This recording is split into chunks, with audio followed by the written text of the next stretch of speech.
Welcome to Sci-Fi Revenge Stories, where every story has a twist that will shock you to the core. Hit that subscribe button. Your one click means the world to me. Inside the ambassador's observation suite, the only sound was a rhythmic, metallic scrape. Kellari adjusted his provisional command collar, pinched his neck scales. As the newly appointed chief timing engineer, he should have been down in the primary core, fighting the ghost in the machine. Instead, he was assigned to babysit a cultural exhibit. The human, Dashiell, sat on a polished hoverstool. He wore a garment of woven fabric. It was a faded flannel shirt that smelled faintly of pine sawdust and oxidized lubricating oil, serving as a stark, organic contrast to the pristine, hard-light environment. Dashiell was supposedly a clockmaker, brought aboard to repair a kinetic novelty piece for the diplomatic desk. But Dashiell was not working. He was simply rolling a small, dull metal disc across his knuckles. Over and over, a coin. Worn smooth from 40 terrestrial years in a machinist's pocket, the object held no technological value. It was a primitive fidgeting tool, a piece of sentimental scrap. Kellari watched the coin vanish between the human's thick, scarred fingers and reappear, finding the repetitive motion deeply grating to his crystalline ocular structure. Looking at this fragile, fleshy creature in his soiled garments, I felt nothing but irritation at the distraction. I dismissed him. This record is my correction. 11 hours ago, the station's primary synchronization array was already in a state of terminal, silent decay. 15 generations of Kellari engineers had spent 3 standard centuries trying to isolate a localized drift within the core housing. The heart of the station was beating slightly off rhythm. It was a subharmonic anomaly, an untraceable phantom that caused minor power grid microstutters and navigation array misalignments. Every diagnostic tool in the Kellari arsenal read the core's output as nominal. Perfect. The digital readouts were completely nominal, which meant our instruments were blind. Dashiell finally picked up a microscopic driver and leaned over the dismantled novelty clock on the desk. He tightened a microscopic brass gear. Then he froze. His hand hovered in midair. He wasn't looking at the desk. His gaze drifted toward the reinforced deck plating. "You hear that?" Dashiell murmured. Kellari checked the ambient acoustic monitors. 0 anomalies. "Hear what, human? That low flutter?" Dashiell tilted his head, his breathing slowing to a steady, rhythmic draw. "Sounds like it's coming from 3 decks down. Big machine. It's breathing wrong." Kellari's secondary heart skipped a beat. 3 decks down was the primary timing array. It was housed behind 4 meters of vacuum-sealed dampening alloys. No acoustic vibration could penetrate that shell. It was physically impossible for this organic biped to detect the array's operation, let alone its invisible malfunction. Before Kellari could formulate a reprimand, the ambient lighting in the suite flickered amber.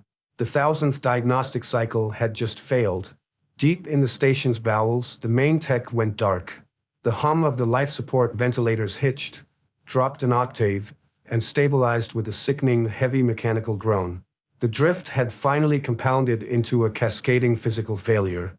Kellari's crystalline joints ground together, producing a sharp, clicking sound of acute biological distress. The station was losing its heartbeat. "Take me down there," Dashiell said. He didn't yell. He didn't issue an order. His voice remained perfectly, infuriatingly even.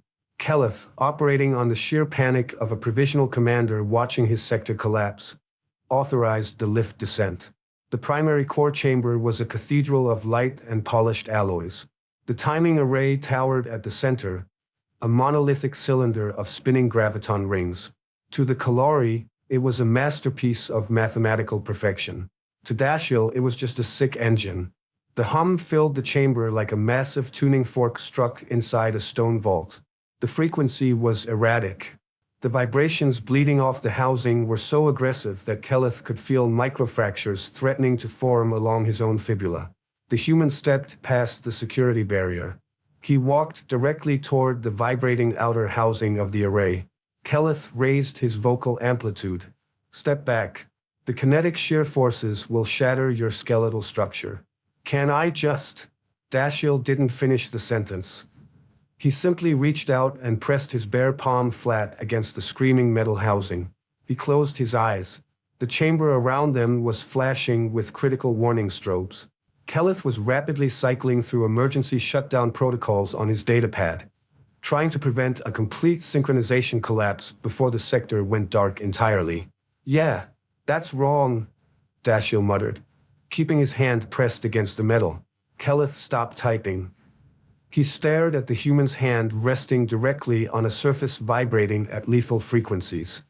How could you possibly determine the fault vector without a localized scanning array? Dashiell opened his eyes and looked at the provisional engineer. "I can feel it." The translation matrix in Kellith's earpiece stuttered. The Kellari language did not possess a comparable syntax for mechanical empathy. They diagnosed through data. They measured through algorithms. They did not touch active machinery to understand its ailments. Dashiell blinked, his brow furrowing beneath his gray hair. "Wait, you guys don't feel your machines?" The core chamber was tearing itself apart. Amber warning strobes painted the polished bulkheads in frantic, slashing rhythms, casting long, distorted shadows across the graviton rings. Kellith stared at the human, utterly paralyzed by the question. Feel their machines? It was an absurd concept. Kellari diagnostics relied on septillion calculation algorithms, not the crude tactile input of fleshy appendages. Dashiell did not wait for an explanation. He turned his attention back to the massive, vibrating housing of the primary timing array. He reached into the pocket of his faded trousers. When his hand emerged, it held the small, dull disk of metal. It was oxidized, scratched, and worn completely smooth on one side from 40 terrestrial years of friction against a machinist's thumb. Against the backdrop of luminescent hard light panels and frictionless magnetic bearings, the object was offensively mundane. It belonged in a dirt trench, not the heart of a faster-than-light way station. Dashiell ignored the blaring klaxons. He ignored the automated threat displays projecting directly into his retinas, demanding he evacuate the lethal kinetic zone immediately. Instead, he stepped closer, leaned his ear toward the screaming alloy, and began to slide the coin across the housing's curved surface. "Just a little drift," Dashiell mumbled, his voice barely carrying over the mechanical roar. Kellith watched, horrified, as the human nudged the piece of scrap metal by mere millimeters. Dashiell's eyes were closed. He was navigating purely by the vibration traveling through his fingertips, seeking a microscopic imperfection in a machine built to flawless mathematical tolerances. Human biology was notoriously resilient. They could survive losing 40% of their blood volume. But it wasn't their brute physical endurance that was breaking alien engineering today. It was their sensitivity.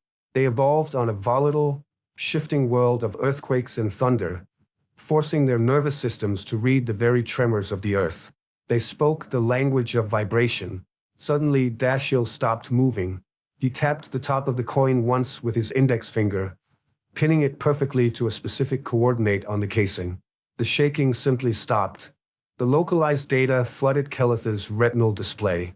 The anomaly, the ghost they had been hunting for 3 centuries, was a subharmonic drift of exactly 0.00017 Hertz. It was an oscillation so infinitesimally tiny that it rested comfortably below the lowest detection threshold of every digital instrument on the station.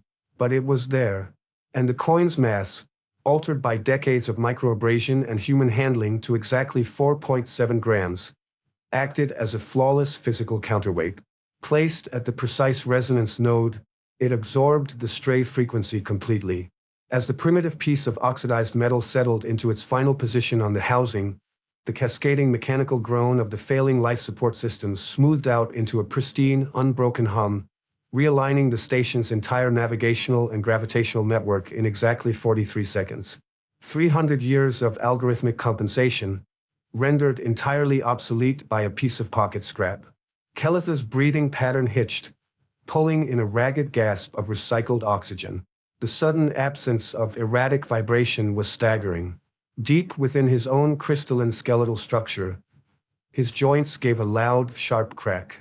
It wasn't the sound of kinetic stress. It was the sound of his biology settling into the correct, perfectly synchronized environmental frequency for the very first time in his life. There you go, Dashiell said. He stepped back from the array, leaving the coin resting quietly on the metal ledge. Then the human yawned. Kelleth's internal threat assessment matrix immediately spiked. To display such casual lethargy mere seconds after averting a catastrophic sector collapse was a psychological anomaly Kelleth could not process. How? Kelleth managed to whisper, his vocal synthesizer struggling to find the appropriate pitch. Your sensory organs, they possess a calibration sensitivity that defies organic limitation. Dashiell stretched his thick arms over his head, popping a joint in his shoulder. I learned this from my daughter. She's 7. The translation matrix failed to provide Kelleth with any logical context for that statement. Before he could ask for clarification on how a juvenile organic could possess superior engineering logic, Dashiell pointed a thumb over his shoulder. Hey, is that cafeteria on the promenade still open? I skipped breakfast. The aftermath was a bureaucratic nightmare. Kelleth filed the incident report before the hour was out. The High Engineering Board convened in an emergency session, reviewing the security footage in stunned, absolute silence. The file was reclassified 3 separate times in a single afternoon because the Kellari archives possessed no existing category for what had just transpired. The board immediately requested the coin be remanded to Central Engineering as vital structural evidence. Dashiell had shrugged, noting it was his lucky coin and he would prefer it back before his transport shipped out. The board categorically refused. When Kelleth reviewed the human's background file, attempting to understand the biological origin of this impossible skill, he found a transmitted photograph of the 7-year-old offspring Dashiell had mentioned. The small human was holding an identical metal disc, bearing a bizarre, teeth-baring expression. It's smiling, the senior adjudicator had muttered, staring at the image projected on the council screen. Why is it smiling? The primary array finally hummed in perfect synchronization. Inside the pristine engineering archive, the small disk of oxidized copper sat elevated within a localized stasis field, labeled strictly as Solution Artifact K1. The display plaque listed its base metallurgical value at a fraction of a galactic